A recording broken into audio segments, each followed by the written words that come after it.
రాజాసింగ్ రాజీనామా అస్త్రం బూమరాంగ్ అయిందా? రిజైన్ లెటర్తో అధిష్టాన్ని బ్లాక్మెయిల్ చేద్దాం అనుకున్నారా?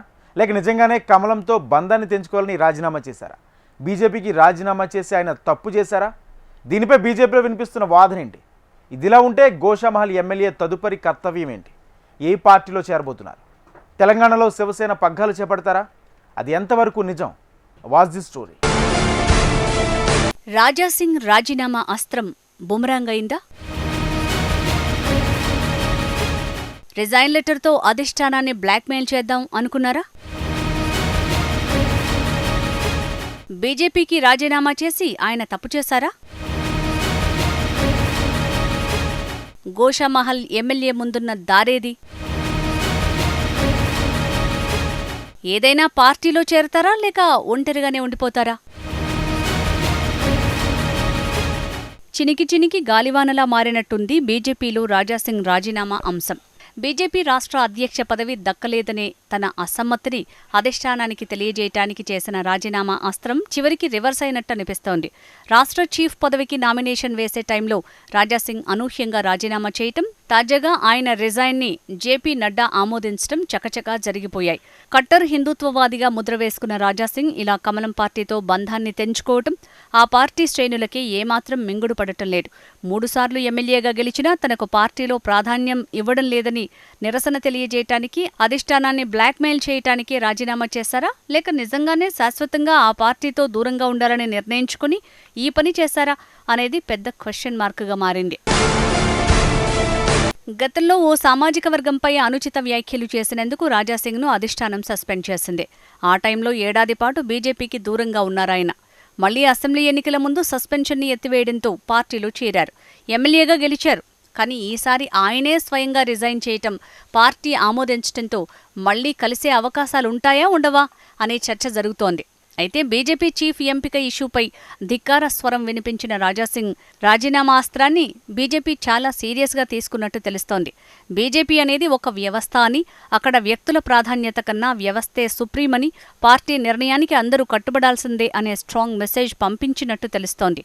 పార్టీ నిర్ణయాన్ని వ్యతిరేకించినా లేక బెదిరించే ప్రయత్నం చేసినా వారు ఎంతటి వారైనా పర్యవసానాలు ఎదుర్కోవాల్సిందే అని చెప్పదలుచుకున్నట్టు తెలుస్తోంది. గోషామహల్ నియోజకవర్గాన్ని తనకు అడ్డాగా మార్చుకున్నారు రాజాసింగ్. అందుకే గత 3 పర్యాయాలుగా అక్కడి నుంచి గెలుస్తూ వచ్చారు. హిందూ ధర్మం, గోవుల పరిరక్షణ విషయంలో రాజీపడని మనస్తత్వం ఆయనది. అదే రాజాసింగ్ని కొన్ని వర్గాల ప్రజలకు దగ్గర చేసింది. బీజేపీ ఓటు బ్యాంకుతో సంబంధం లేకుండా తనకంటూ ప్రత్యేక సైన్యాన్ని క్రియేట్ చేసుకున్నారు. సైద్ధాంతిక పరంగా బీజేపీకి రాజాసింగ్కు దగ్గర సంబంధాలున్నాయి కనుక ఇన్ని రోజులు అందులో మనగలిగారు. ఇప్పుడు ఆ పార్టీకి గుడ్ బై చెప్పడంతో రాజాసింగ్ తదుపరి అడుగులు ఎలా ఉండబోతున్నాయి, ఏ పార్టీలో చేరుతారు అనే ఆసక్తికరంగా మారింది. తాను బీజేపీలో లేకున్నా హిందూత్వ అజెండా కోసమే పనిచేస్తానని ఇప్పటికే ప్రకటించారు రాజాసింగ్. ప్రస్తుతం తెలంగాణలో ప్రధాన పార్టీలంటే కాంగ్రెస్, బీజేపీ, బీఆర్ఎస్. ఇందులో కాంగ్రెస్, బీఆర్ఎస్లు తమవి సెక్యులర్ పార్టీలుగా చెప్పుకుంటాయి. కాబట్టి సైద్ధాంతిక విభేదాల కారణంగా రాజాసింగ్ కాంగ్రెస్లోకి వెళ్లలేరు. పోనీ పార్టీలో చేరుతారా? తన హిందూత్వ పంథాను మార్చుకుని అక్కడ ఇమడగలరా లేదా అనేది 1000 మిలియన్ల ప్రశ్నే. రాజాసింగ్ రాజీనామాను బీజేపీ ఆమోదించింది కాబట్టి రాజాసింగ్, కారు పార్టీల మధ్య ఏమైనా చర్చలు జరిగే అవకాశముందా అంటే ఇప్పుడే చెప్పలేం. ఏ పార్టీలో చేరకుండా స్వతంత్రంగా ఉండటం అనేది ప్రస్తుత రాజకీయాల్లో కష్టమైన పనే. అయితే రాజాసింగ్ శివసేనలో చేరుతారనే ప్రచారం జోరుగా సాగుతోంది. ఇప్పటికే ఆ దిశగా చర్చలు జరుగుతున్నాయని, శివసేన తెలంగాణ శాఖకు రాజాసింగ్ ప్రాతినిధ్యం వహిస్తారనే వార్తలు వినిపిస్తున్నాయి. అయితే ప్రస్తుతం శివసేన 2 శిబిరాలుగా చీలిపోయింది. అందులో ఉద్ధవ్ వర్గంలో చేరుతారా లేక షిండే వర్గంలోకి వెళ్తారా అనేది ఆసక్తిగా మారింది. షిండే వర్గం మహారాష్ట్రలో బీజేపీతో పొత్తులో ఉంది కాబట్టి అందులోకి రాజాసింగ్ వెళ్తారా? ఒకవేళ వెళ్లేందుకు ఆయన ఇంట్రెస్ట్ చూపినా శివసేన అందుకు ఓకే చెప్తుందా అనేది చూడాలి.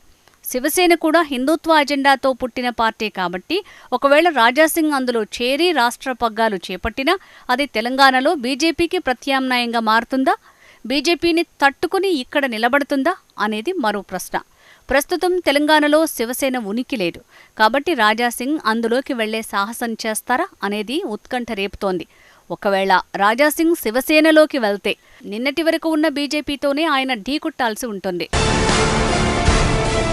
మొత్తానికి రాజాసింగ్ ఒంటరయ్యారనే చర్చ కూడా సాగుతోంది. బీజేపీకి రాజీనామా చేసి తప్పటడుగు వేశారనే అభిప్రాయాలు వ్యక్తమవుతున్నాయి. రాజీనామాను బీజేపీ ఆమోదించింది కాబట్టి రాజాసింగ్ ఎమ్మెల్యేగా కొనసాగుతారా లేక సస్పెన్షన్ వేటు పడుతుందా అనే చర్చ జరుగుతుంది. ఒకవేళ ఎమ్మెల్యేగా వేటు పడితే గోషామహల్కు ఉప ఎన్నిక కూడా వచ్చే ఛాన్స్ ఉంది.